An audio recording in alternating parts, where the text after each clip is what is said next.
Basic Education Department has confirmed that irregularities in 6 2025 matric exam scripts in Gauteng happened. 3 exam papers were accessed prematurely before the tests.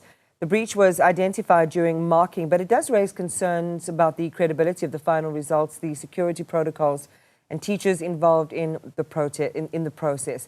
This morning, SADTU Secretary General Dr Mugwena Maluleke joins us. Good morning, and thank you very much for your time and for waking up early with us.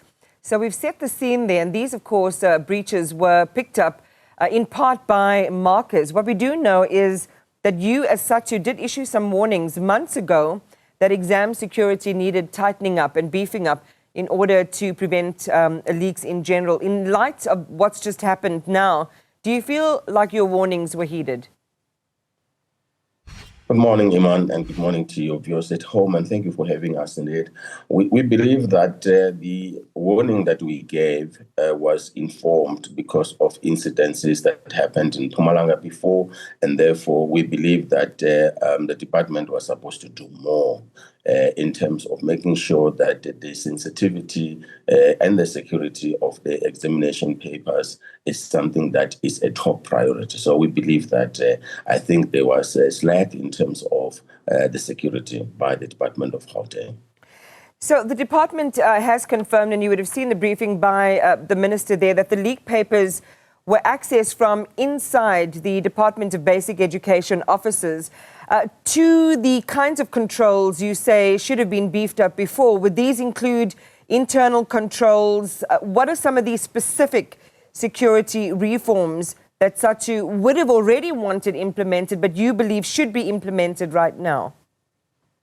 We believe that Gauteng should have learned the lessons, because there was a time when the question papers were really sold or accessed from the printing location. So that should be telling us that they have been making sure that there are CCTV cameras that have got to be installed within the department, but obviously making sure that people are vetted who are working with examination papers, and they must take an oath or a pledge around the issue of examination papers throughout the process. There's no way where you can relax the process of security when you are really dealing with a national question like examination, because it can threaten the integrity of the examination. Although for 16 learners and so forth, we still believe that it doesn't threaten the integrity of the entire examination. But it can, and it can, present a perception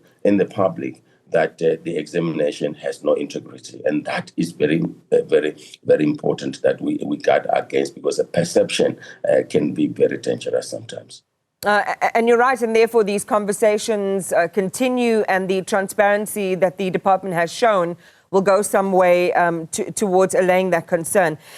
What we also know is that the breach was discovered through the vigilance of the markers themselves. Do you, as such, believe that teachers and markers are adequately supported to be able to detect these types of irregularities? Do you need further professional development to be able to capacitate yourself to do so? Iman, I must indicate that professional development is a continuous matter. It's a continuous issue. There's no way that you can stop and think that everybody is well equipped and so forth. Things are changing. We're living in an environment where AI is also going to contribute into some of these particular security breaches. And therefore, because if security is not there, they can be able to access these particular question papers through research by, artificial intelligence. So it must be continuous. You need to train the markers continuously. You need to make sure that they are aware of possibilities of this particular kind of accessing of examination before that. And we want to commend our markers who were trained and who were alert and were able to detect. One of the most critical area of marking is to be able to establish on whether there are, some, trends in that particular process when you are marking. So when they discuss with their moderator, every time they're supposed to be able to then expose those type of things to then say, we are suspecting that there might be some trend, there must be pattern of how a particular area of a district is answering the question. So we believe that is how markers are trained, and that is one of their duties to protect the integrity of our examination because they're saving the nation. I mean, SADTU, through your teachers and through having institutional understanding of South Africa's education system, you've been through, many ups and downs in the way that education has evolved and the way that teachers' responsibilities and roles have evolved over the years. Do you believe there should be closer collaboration between what you know institutionally, your institutional wisdom, and what the Department of Basic Education is doing in terms of the way that it rolls out its protocols and policies? Do you think there's scope for a closer relationship there and a sharing of knowledge and observations? Because I'm having in my mind this warning that you had issued, which, as you say, wasn't really listened to, and perhaps we could avoid adverse outcomes such as the ones we've seen.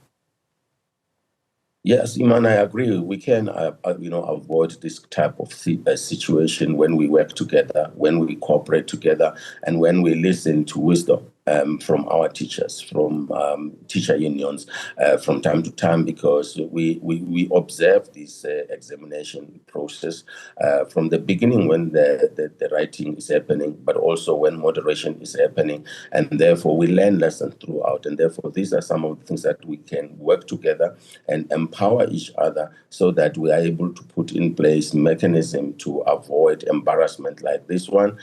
So I believe there's a scope, and we can improve on that working together. And I want to appreciate the fact that in this investigation, teacher unions have been invited to be involved, and therefore we have appointed a person who has experience around curriculum, around examination, around the standardization, to be part of that particular team, so that we can then have the legitimacy and the ownership of that particular investigation. And we will take it as a lesson to also, as we continue to train our own matric markers, because we do train them, we then are able to share with them these lessons. So, I mean, it's heartening to hear, as you've already said, that there seems to be that closer relationship being formed, and your feet are around the table when it came to consultation on this particular crisis. Let's look ahead, and perhaps more broadly speaking, look, two things. One is either, mistakes just simply weren't detected and they've fallen through the cracks, so we don't know. But on the other hand, given that these are massive exams written across the country, thousands of learners, and we have, a singular breach. I know in Gauteng it was 6 breaches, but relative to the volume of people that are writing, would you say that in general we're doing pretty well at invigilating, managing, marking, and protecting the integrity of matric exams in South Africa?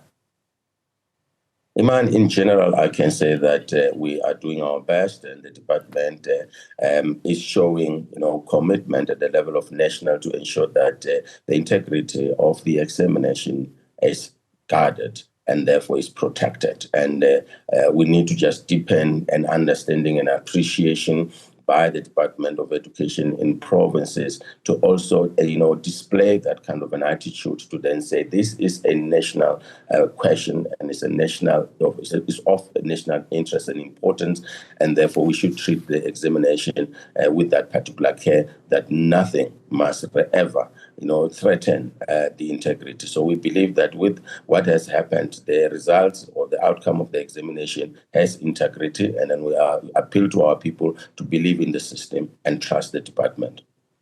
Dr. Maluleke, thank you very much for talking to us this morning. We appreciate your time and your perspective representing SADTU there.